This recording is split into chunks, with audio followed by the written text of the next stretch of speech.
Sobat RSKM, jumpa kembali dengan saya Citra bersama dengan partner saya Dr. Yoga di acara Ngobras. Ngobrol sehat bareng RSKM. Oke, iya. Ya. Mbak Citra, kayaknya ini akan lebih seru ya kalau pembicaraan kita bertopikan suatu materi tentang bagaimana kita persiapan endemi. Mungkin Ya. seperti itu, Mbak Citra? Iya, soalnya kan di luar sudah melewati masa pandemi ya dok ya. Dianggap. Dan ini untuk persiapan menuju masa endemi. Karena masyarakat umum sering mendengar endemi itu apa sih dok? Karena di luar sana kan banyak kemarin yang kita flashback ya. Flashback kemarin ya dokter ya, untuk pandemi COVID-19 merupakan kan kasus darurat seluruh dunia, ditetapkan di Indonesia pada 11 Desember 2020. Ya, itu merupakan kasus darurat di Indonesia sendiri. Oke, tadi kita cerita tentang pandemi. Jadi di Indonesia itu sudah ditentukan bahwa pada tahun 2020 oleh Bapak Presiden, Ya. itu kita menentukan Indonesia masa pandemi. Ya. Pandemi sendiri apa ya dok ya? Ya. Pandemi sendiri itu adalah sebuah wabah atau infeksi yang terjadi di sebuah lokasi yang geografisnya luas. Jadi bisa negara, bisa suatu tempat-tempat yang populasinya cukup tinggi. Jadi itu yang dikatakan pandemi dengan infeksi yang tinggi. Oh gitu ya dok ya. Terus ini kan dengar-dengar atau sudah kita juga belum tahu pastinya dengan jelas. Indonesia sendiri ini akan menuju masa persiapan endemi dok. Lah, masa persiapan endemi sendiri itu bagaimana?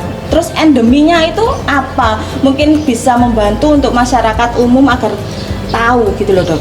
Baik, kita kerupuk Lamongan, ngelumpuk omong-omongan. Ceritanya seperti itu Mbak Citra. Jadi kita mengenal bagaimana endemi. Tadi sudah saya jelaskan sekilas tentang pandemi. Jadi seperti yang saya sebutkan tadi di atas tentang pandemi, selanjutnya kita ngomong tentang endemi. Jadi endemi itu adalah ibarat gampangnya itu wabahnya berada di tingkat statistik yang dasar atau tetap landai. Itu mungkin dianggap seperti itu. Jadi ketika tinggi di suatu lokasi geografis itu dikatakan pandemi. Kemudian setelah turun dengan nilai dasar statistik yang stabil, nilai infeksinya itu yang dikatakan endemi. Seperti itu Mbak Citra. Ya. Terus untuk menghadapi masa persiapan endemi ini apa yang harus kita lakukan, terutama yang masyarakat umum ya dok ya. Masyarakat umum ini kan ya kasarannya itu minim untuk kesehatan, tentang kesehatan lah. Masa persiapan apa yang harus dilakukan untuk masyarakat umum? Oke, ya berkaitan dengan menuju sebuah goal itu kan harus sebuah proses. Ada sebuah proses yang harus kita jalani.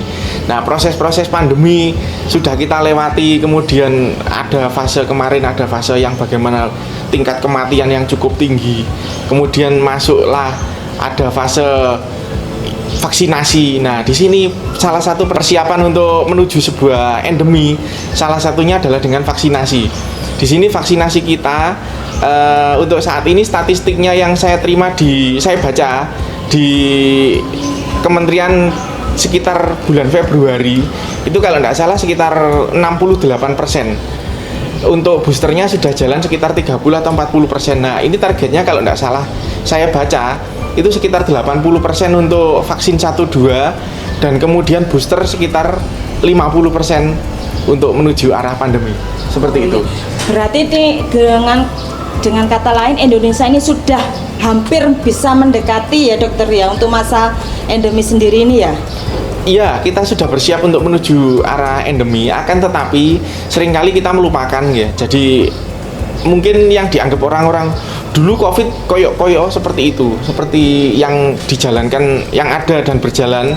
Dan di sini ternyata kita tetap harus waspada apa yang terjadi ke depan. Istilahnya akan lebih baik kita sedia payung sebelum hujan. Jadi jangan sampai terjadi banjir ya. Jadi mungkin persiapan untuk menuju endemi kita tetap melakukan prokesnya, jangan lupa. Akan tetapi yang sering kita temui, jadi kita di masyarakat, populasi kita di sekitar kita lah, kita tidak usah ngomong jauh-jauh. Seringkali orang-orang sudah ngeremehkan satu tadi tentang prokes, ya. Kedua mencuci tangan, terus memakai masker. Ya tadi lah kerupuk Lamongannya tadi ya, kerupuk Lamongan. Ya. Jadi ngelumpuk omong-omongan. Mungkin ya kita melupakan apa namanya jarak. Mungkin Jarak, seperti itu ya. ya, jarak. Padahal jarak cukup penting bagaimana udara diencerkan Udara, ketika terjadi infeksi. Mungkin seperti itu Mbak Citra? Iya, betul dokter. Karena kan selama ini di masyarakat luas meskipun pandemi COVID-19 ini sudah hampir tidak ada kan dok ya. Tapi masyarakat ini sering meremehkan tentang itu tadi kehidupan cara masker, tidak memakai masker, tidak menjaga jarak. Nah itu. Oke dokter, terima kasih. Satu kata dokter. Satu kata dokter. Satu kata lagi dokter. Kerupuk Lamongan, lumpuk omong-omongan. Paijo paijan, ora kerja ora jajan. Tuku klopo digawe jajan. Ojo lali kerja nggawe maskeran. Mantap. Untuk kita, mantap. Mantap.